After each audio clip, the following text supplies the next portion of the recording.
अभी जो homogeneous equation solve करेंगे उसमें स्पेशल टाइप से इक्वेशन सॉल्व करेंगे। अगर इक्वेशन का फॉर्मेट है हमारे पास मिक्स क्वेश्चंस टाइप है ना, जिसमें e x into cos two y का फॉर्म है, मतलब ई एक्स इंटू ई का फॉर्म होता है, उसी तरीके से यहाँ पे है। लेकिन इस पे अपन किस तरीके से सॉल्व करते हैं वो देखो जरा, है ना। डी क्यूब, इसको दो तरीके से सॉल्व कर सकते हैं। एक जनरल फॉर्मूले से भी सॉल्व कर सकते हैं कि वाई को सी प्लस एक्स से रिप्लेस करके भी सॉल्व कर सकते हैं, और डायरेक्ट भी अपन सॉल्व कर सकते हैं। ठीक है, तो अपन डायरेक्ट सॉल्व करते हैं। वाई को जो लास्ट फॉर्मूला है जनरल फॉर्मूला, उससे सॉल्व कर भी सकते हो तुम, तो उस तरीके से भी सॉल्व करके तुम लोग देखना।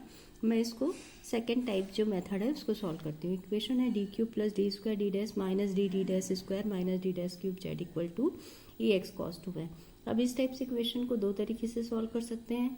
एक तो y को रिप्लेस कर से c माइनस एम एक्स से, या d प्लस डी डैश का फॉर्म है तो d को c से और d डैश को x से रिप्लेस करके y को रिप्लेस कर देंगे, उस तरीके से सॉल्व कर सकते हैं। या फिर अपन क्या कर सकते हैं, सेकंड मेथड जो अभी मैं बताने वाली हूँ स्पेशल मेथड, उस फॉर्मेट पे अपन लेके सॉल्व कर सकते हैं। तो प्रोसेस तो वही है, complete solution equal to complementary function plus particular integral. First अपन कॉम्प्लीमेंट्री फंक्शन फाइंड करेंगे। कॉम्प्लीमेंट्री फंक्शन के लिए ऑक्सिलरी इक्वेशन लेना है। ऑक्सिलरी इक्वेशन में d को m से, d डैश को 1 से रिप्लेस करेंगे, और इक्वेशन का जो फॉर्म बनेगा इक्वल टू 0 रिप्लेस करके इक्वेशन के जो रूट्स मिलेंगे वो मिल रहे हैं अपन को 1 -1 और +-1, मतलब रूट्स हैं 1 -1 -1 रिपीट हो रहा है, इसलिए कॉम्प्लीमेंट्री फंक्शन का फॉर्म है f1y-x plus x f2y-x plus f3y plus x। अब पर्टिकुलर इंटीग्रल फाइंड करना है, तो पर्टिकुलर इंटीग्रल का केस ही डिफरेंट है। यहाँ पे 1/d cube plus D square D dash minus D dash square minus D dash cube है। अब मैं यहाँ पे क्या कर रही हूँ, कॉस फंक्शन को अगर याद होगा तुम लोगों को, तो यहाँ पे मैं बता दूँ कि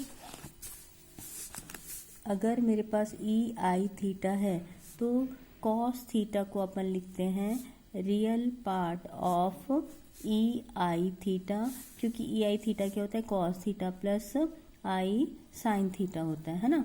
और imaginary part of e I theta के लिए अपन लेके चलते हैं साइन थीटा। तो अगर फंक्शन में साइन थीटा है तो अपन लिखेंगे imaginary part of e I theta, function पे कॉस थीटा तो अपन लिखते real part of e I theta. अब क्योंकि फंक्शन एक्सपोनेंशियल के फॉर्म पे है, इसलिए अपन ई आई थीटा के फॉर्मेट को ही यूज़ कर रहे हैं।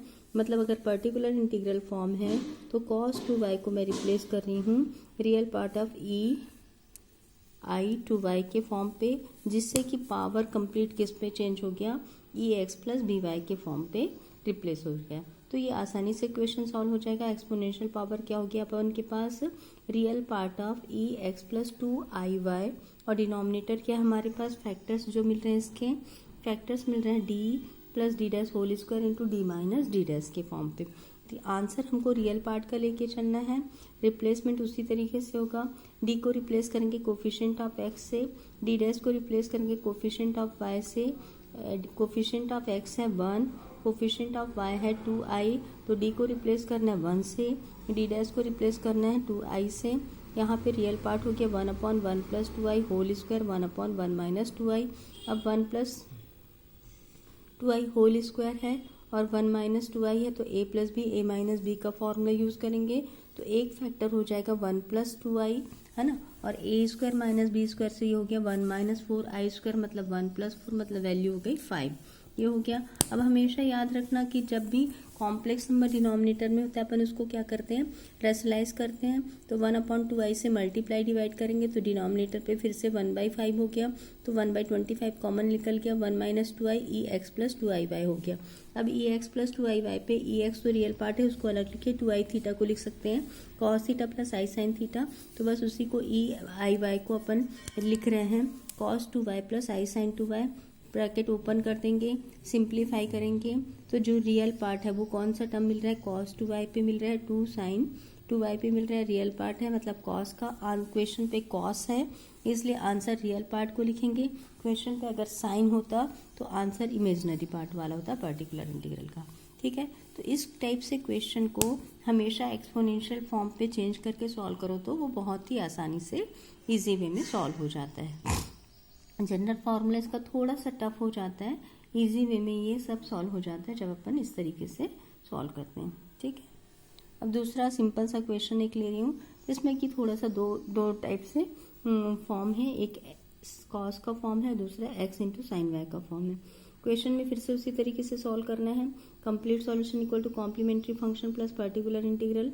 फर्स्ट कॉम्प्लीमेंट्री फंक्शन फाइंड करेंगे, राइट साइड को 0 पुट करेंगे और डी को m से डी डैश को 1 से रिप्लेस करेंगे। इक्वेशन का फॉर्म हो गया m+1 whole square equal to 0। रूट्स मिल रहा है -1 रूट्स रिपीटेड हैं, तो कॉम्प्लीमेंट्री फंक्शन का फॉर्म हो गया f1y minus x plus x f2y minus x का फॉर्म। पर्टिकुलर इंटीग्रल में दो पार्ट हैं, एक 2 cos y और दूसरा x sin 2y है। तो cos y के लिए यहाँ पे देखना कि 2 cos y के लिए डिनोमिनेटर जो है डी स्क्वायर, एक्स का कोफिशिएंट 0 है तो डी 0 से रिप्लेस होगा, डी डैश भी 0 से रिप्लेस होगा, डी डैश स्क्वायर -1 से रिप्लेस होगा। तो कॉस का पार्ट मिल गया -2 cos y, और सेकेंड पार्ट है हमारे पास x sine y upon D square plus 2 D dash plus D dash square. यहाँ पे भी अपन को x इंटू साइन वाई है, तो डायरेक्ट कोई भी फॉर्मूला यूज नहीं करना है, अपन इस पे क्या करना है, लास्ट जनरल फॉर्म यूज कर रहे हैं। अब देखना यहाँ पे एक x और साइन वाई है, इसलिए इसको एक्सपोनेंशियल पे चेंज नहीं किए। एक्सपोनेंशियल से चेंज करने से ये टफ हो जाता, इसलिए अपन ने क्या किया, जनरल फॉर्मूला यूज किया।